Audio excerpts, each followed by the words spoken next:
L'horreur, le râle de l'eau qui ruisselle en des lieux qu'elle n'aurait pas dû inonder. Malgré nos conseils de fuite dans les terres prodigués aux habitants du bac de la Tortue, nous retrouvons bien une 60aine de corps flottant dans les eaux. Ma tâche fut longue de leur rendre les derniers sacrements, mais elle le fut bien plus pour mes compagnons qui se sont occupés à leur offrir une sépulture décente. Le repos nécessaire après tous ces événements fut agité par l'accablement et les sanglots. Le désespoir se lit sur nos traits à tous, alors que nous quittons ces terres noyées. Nous savons que nous n'avons pas de temps à perdre, car la menace qui pèse sur la Varisie est plus que jamais présente.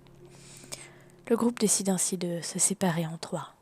Rasmus va rester dans les environs et aider les survivants, ainsi que Chalilou, qui, grâce au divin, va bien. Kuro et Raogan se lancent dans l'escalade des montagnes afin de retrouver les annales de la famille Kazé et trouver des indices sur sa sœur.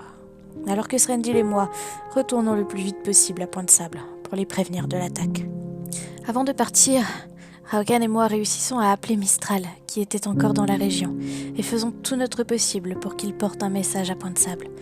Il devrait être plus rapide que nous. Ainsi, notre groupe se divise. Encore. L'hiver est bien présent dans les montagnes, et la glace qui se forme au bord de l'eau fait écho à celle qui s'est emparée de nos cœurs. Les yeux brûlants de larmes versées et le froid dans l'âme, nous avançons silencieusement. Bien que la vague du barrage soit déjà passée, le chemin n'est pas aisé.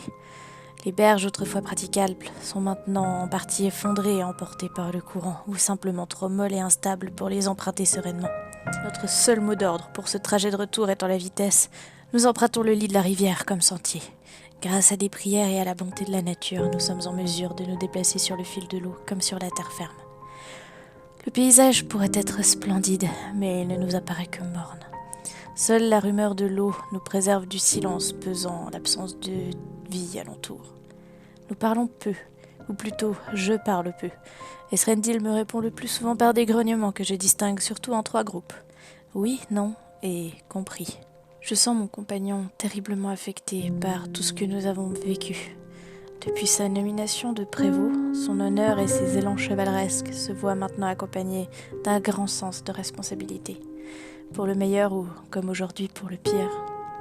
Nous sommes parfois dépassés par des débris charriés par la rivière, et je ne peux m'empêcher une grimace de douleur quand ceux-ci se révèlent être des victimes du bac de la Tortue, emportés loin de chez eux, seuls et ballottés dans le froid. Je détourne le regard et prie Sarenrae de guider, une fois encore, cet être qui fut rappelé auprès des dieux. Je prie pour que sa lumière le guide et que sa flamboyance efface toute trace de froid du plan matériel. Chaque fois, je ferme les yeux et essaye de voir les gens du bac, souriant, râlant, débordant de cette force de vie que l'on trouve dans la montagne. Et à chaque fois, lorsque je rouvre les yeux, je vois le visage de Srendil, dur et sec, suivre les corps sans interruption, jusqu'à ce qu'ils disparaissent tout à fait de notre champ de vision. Ses épaules sont tendues, son visage crispé. Aucune larme, mais un éclat vide se reflète dans ses yeux. Le voyage se passe ainsi monotone. Le soleil est déjà couché lorsqu'en début de soirée, les berges semblent s'ouvrir sur un lac, tel un abîme noir qui nous tend les bras. Un frisson me parcourt à cette pensée. Je regarde Srendil, dont le visage est toujours aussi fermé qu'au matin, alors qu'il presse le pas pour atteindre le village qui émerge au bord des eaux. Nous constatons qu'ici aussi la vague a causé des dégâts, mais fort heureusement, la plupart des bâtisses sont encore debout. C'est une véritable fourmilière qui s'active à déblayer, sauver ce qui peut l'être et bien sûr, déplacer les corps que le courant leur a apportés. Ceux-ci étaient très nombreux. Un énorme bûcher en bordure du village nous éclaire comme en plein jour.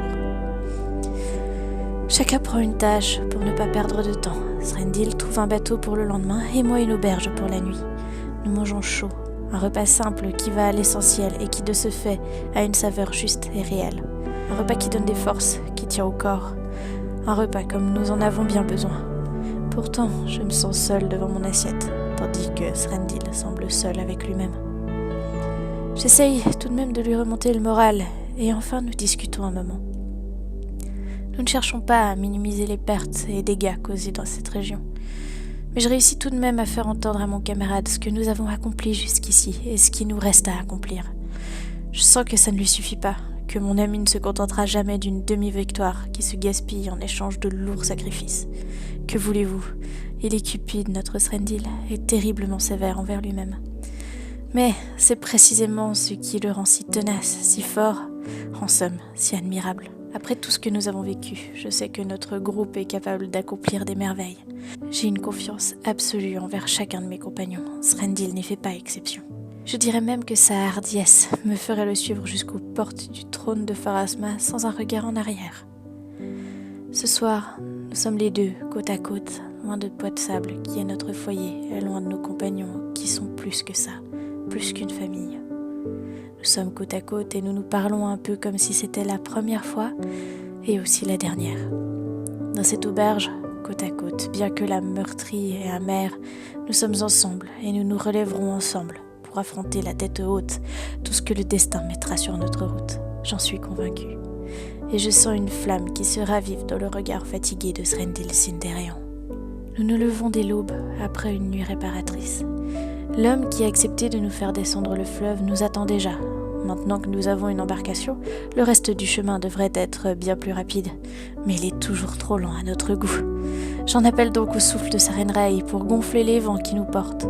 Pendant un moment, tout se passe comme prévu, mais bien vite, nous rattrapons les nombreux débris, charriés par le Yandabakari. Arbres, charpentes, cadavres d'hommes et d'animaux, tant d'obstacles qui menacent notre embarcation. Seul rempart entre nous et le naufrage, Srendil se tient prêt, à l'affût des dangers à repousser. De toute sa force, il détourne les masses immergées qui viennent droit sur nous. Je le vois de dos et il n'est que muscle et volonté lorsqu'il dégage les menaces de sa perche de bois. Le bateau file à bonne allure et la force de Srendil est mise à grande épreuve. Des débris nous percutent. Pendant un temps, le bateau résiste, mais l'intégrité de sa coque est menacée lorsque c'est un tronc qui nous touche. Hélas, même Srendil n'a pas pu le stopper complètement. Gardant son sang-froid, le demi-elfe redouble d'efforts afin de nous garder saufs pendant que j'effectue des réparations sommaires, tout juste de quoi tenir à flot. Chacun de nous deux, totalement dévoué à son poste, la distance filant sous la coque, nous arrivons finalement à un endroit plus calme où le batelier propose de nous déposer, sains et saufs. Enfin, Point de Sable et plus en haut au nord, nous touchons au but. Si proche. Ce n'est pas l'envie de poursuivre notre route qui manque, mais nous savons à quel point les marais du Mush peuvent être dangereux. Morts, nous ne servirons à rien à Point de Sable. Eh bien, en attendant, nous cherchons avec soin un endroit approprié où passer la nuit et monter un camp. Nous avons suffisamment souffert à l'aller pour savoir comment nous y prendre. Dans la lumière rougeoyante des braises, je vois mon compagnon, le regard plongé dans les cendres de notre feu. Il est décidément plus facile d'encaisser les coups du corps que ceux de l'âme. Pourtant, je suis un peu rassurée. Ses yeux ont retrouvé un peu de l'éclat qu'ils avaient perdu. Sans doute, l'action aura permis de le raviver un peu plus. Dès que nous serons à Point de Sable, nous serons en mesure de prendre les choses en main, de reprendre le cours du destin en main, d'agir, enfin. Je suppose que c'est le meilleur remède pour les guerriers. Ce qui nous reste à découvrir, c'est l'état de la ville quand nous y arriverons. Aurons-nous le temps d'avertir tout le monde avant que le drame n'arrive? Point de Sable est-elle encore debout? Peut-être arriverons-nous en pleine attaque. Tant de possibilités et d'inquiétudes qui ne nous avanceront pas. Mieux vaut se reposer, car les questions trouveront bien assez vite leur lot de réponses. Espérons qu'elles soient bonnes. Dans notre campement, nous sommes relativement sereins, mais tout de même sur nos gardes. Et c'est une bonne chose, car l'agitation attire notre attention.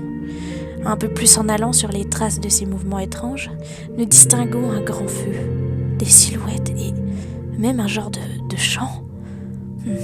Les Tengu se sont montrés amicaux, mais c'est loin d'être le cas de toutes les tribus du Marais. Aussi, nous nous approchons avec une grande prudence. Une fois la distance réduite et mes yeux habitués au brasier devant nous, mon cœur s'arrête et sans réfléchir, mes jambes s'élancent hors des buissons pour courir à la rencontre de ces petits êtres. Mais mes petits gobelins sont là, en chair et en os, sains et saufs. Le soulagement m'inonde et je ne peux retenir les larmes de joie de couler le long de mes joues. Ils sont saufs, et Point de Sable aussi. Ah, quel soulagement! Mes petits monstres ont tellement grandi, je les aurais à peine reconnus. Qui aurait cru qu'il suivrait suffisamment les enseignements du père Xanthus pour être capable de faire un rituel aux dieux en demandant mon rappel auprès d'eux? Quel garnement! Dans une euphorie qui m'avait quitté depuis, semble-t-il, une éternité, je me joins à eux pour des chants et des danses auprès du feu. Même Srendil semble moins tendu et soulagé des nouvelles qu'il nous apporte. La nuit se passe ainsi, entre joie, larmes et repas chauds. La nuit est courte et chaleureuse, bien plus que prévu.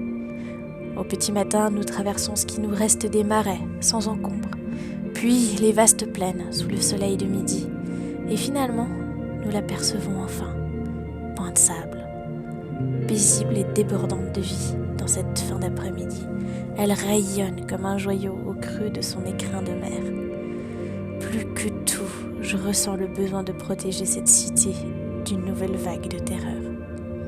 À ce spectacle, je vois du coin de l'œil les yeux de Srendil qui s'écarquillent un peu, et au fur et à mesure que nous avançons, son pas se presse un peu plus à mesure que nous approchons de la ville, comme s'il nous fallait vite l'atteindre et l'attraper, avant que cette vision de rêve ne se dissipe en vision de cauchemar.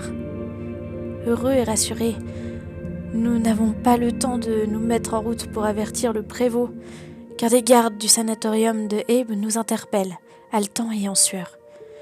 Selon lui, l'heure est grave, nous n'avons pas une minute à perdre. Il venait chercher des soigneurs, car nos deux amis s'y trouvent, et la mort les suit de près. Sans autre explication, nous partons avec lui, sans réfléchir, car mes compétences et Sarenrae pourraient bien être leur seule chance de rester parmi nous. Qu'ont-ils bien pu rencontrer? Et comment se sont-ils retrouvés si près de Point de Sable si vite? Pas le temps. Au galop et vite, retrouvons nos compagnons, pour les sauver et pour qu'ils nous racontent eux-mêmes leurs aventures.